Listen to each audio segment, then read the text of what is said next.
Bulldozer ನ್ಯಾಯ ಅಂತ ಅಬ್ಬರಿಸ್ತಾ ಇದ್ದ ಬಿಜೆಪಿ ಸರ್ಕಾರಗಳಿಗೆ ಸುಪ್ರೀಂ ಕೋರ್ಟ್ ಶಾಕ್ ನೀಡಿದೆ. ಬುಲ್ಡೋಜರ್ ಬಾಬಾ ಅಂತ ಪ್ರಚಾರ ಮಾಡ್ತಾ ಇದ್ದ ಗೋದಿ ಮೀಡಿಯಾಗಳು, ಐಟಿ ಸೆಲ್, ಮತಾಂಧ ಭಕ್ತರಿಗೂ ಈ ಮೂಲಕ ದೇಶದ ಪರಮೋಚ್ಚ ನ್ಯಾಯಾಲಯ ಚಾಟಿ ಬೀಸಿದೆ. ಎಲ್ಲಾ ಸಮಸ್ಯೆಗಳಿಗೂ ಬುಲ್ಡೋಜರ್ ಒಂದೇ ಪರಿಹಾರ ಅಂತ ಹೇಳ್ತಿದ್ದವರ ಬಾಯಿಗೆ ಬೀಗ ಜಡಿದಿದೆ ದೇಶದ ಸುಪ್ರೀಂ ಕೋರ್ಟ್. ಮಾಡಲೇಬೇಕಾದ ಕೆಲಸಗಳನ್ನ ಮಾಡದೆ ಅಮಾಯಕರ ಮನೆಗಳನ್ನ ನೆಲಸಮ ಮಾಡಿ ಅವರನ್ನ ಬೀದಿಪಾಲ್ ಮಾಡಿ ಯಾವುದೋ ಕ್ರಾಂತಿ ಮಾಡಿದ ಫೋಸ್ ಅನ್ನ ಕೊಡುತ್ತಿದ್ದವರಿಗೆ ಈಗ ತೀವ್ರ ಮುಖಭಂಗವಾಗಿದೆ.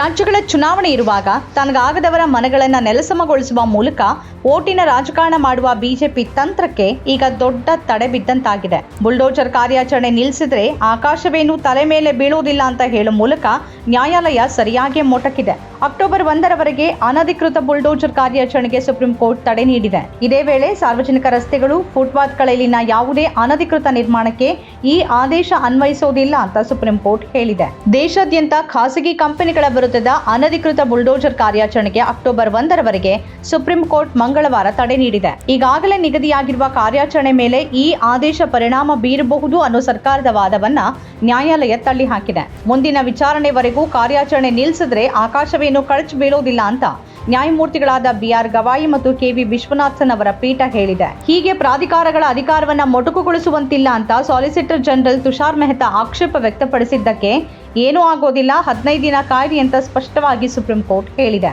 ಸಂವಿಧಾನದ 142ನೇ ವಿಧಿ ಅನ್ವಯ ತಾನು ಈ ನಿರ್ದೇಶನ ನೀಡ್ತಿರೋದಾಗಿನೂ ಸುಪ್ರೀಂ ಕೋರ್ಟ್ ಹೇಳಿದೆ. ಜಮಾಯಿತ್ ಉಲಮಾ ಇ ಹಿಂದ್, ಸಿಪಿಎಂ ನಾಯಕಿ ಬೃಂದಾ ಕಾರಟ್ ಸಹಿತ ಹಲವರು ಸಲ್ಲಿಸಿರುವ ಅರ್ಜಿಗಳ ವಿಚಾರಣೆ ಸಂದರ್ಭ ಸುಪ್ರೀಂ ಕೋರ್ಟ್ ಈ ನಿರ್ದೇಶನ ನೀಡಿದೆ.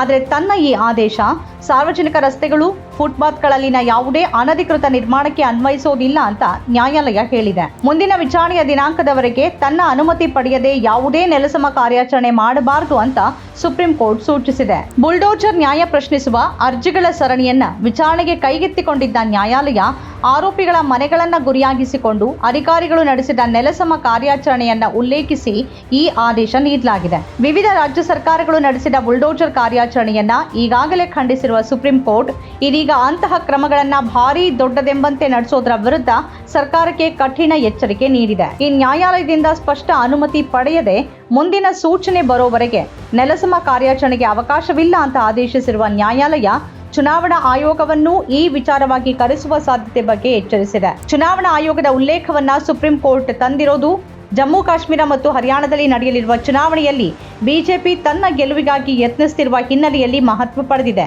ಜಮ್ಮು ಕಾಶ್ಮೀರ ಮತ್ತು ಹರಿಯಾಣ ಚುನಾವಣೆಗಳ ಬೆನ್ನಲ್ಲೇ ಮಹಾರಾಷ್ಟ್ರ ಮತ್ತು ಜಾರ್ಖಂಡ್ನಲ್ಲೂ ಚುನಾವಣೆ ನಡೆಯಲಿದೆ. ಈ ಹೊತ್ತಲ್ಲಿ ಬುಲ್ಡೋಜರ್ ಅಸ್ತ್ರವನ್ನ ಯಾವ ಎಗ್ಗಿಲ್ಲದೆ ಬಳಸುವ ಸರ್ಕಾರಗಳಿಗೆ ಸುಪ್ರೀಂ ಕೋರ್ಟ್ನ ಈ ಆದೇಶ ಶಾಕ್ ತಂದಿದೆ. ಈ ಬಗ್ಗೆ ಅಕ್ಟೋಬರ್ 1ರಂದು ಮುಂದಿನ ವಿಚಾರಣೆ ನಡೆಯಲಿದೆ. ಸ್ವತಂತ್ರ ಪತ್ರಿಕೋದ್ಯಮ ಇಂದಿನ ತುರ್ತು, ಅದನ್ನ ವಾರ್ತಾ ಭಾರತಿ ಮಾಡ್ತಾ ಇದೆ. ನಮ್ಮ ಚಾನೆಲ್ ಅನ್ನ ಸಬ್ಸ್ಕ್ರೈಬ್ ಮಾಡೋದ್ರ ಜೊತೆಗೆ ಬೆಲ್ ಐಕಾನ್ ಒತ್ತಿ ನಮ್ಮನ್ನು ಬೆಂಬಲಿಸಿ. ಹಾಗೆ ನಮ್ಮ ಕಾರ್ಯಕ್ರಮಗಳನ್ನು ಲೈಕ್ ಮಾಡಿ, ಕಮೆಂಟ್ ಮಾಡಿ, ಅದನ್ನು ಬೇರೆಯವರಿಗೂ ಕೂಡ ಶೇರ್ ಮಾಡಿ. ಹೀಗೆ ನೀವು ಮಾಡಿದಾಗ ನಮ್ಮ ಚಾನೆಲ್ ಮತ್ತಷ್ಟು ಜನರಿಗೆ ತಲುಪತ್ತೆ, ಆ ಮೂಲಕ ನಮಗೆ ಸಹಕಾರ ಆಗುತ್ತೆ. ಇದು ನೀವು ಯಾವುದೇ ಖರ್ಚಿಲ್ಲದೆ ಮಾಡಬಹುದಾದ ಸಹಕಾರ. ಧನ್ಯವಾದ.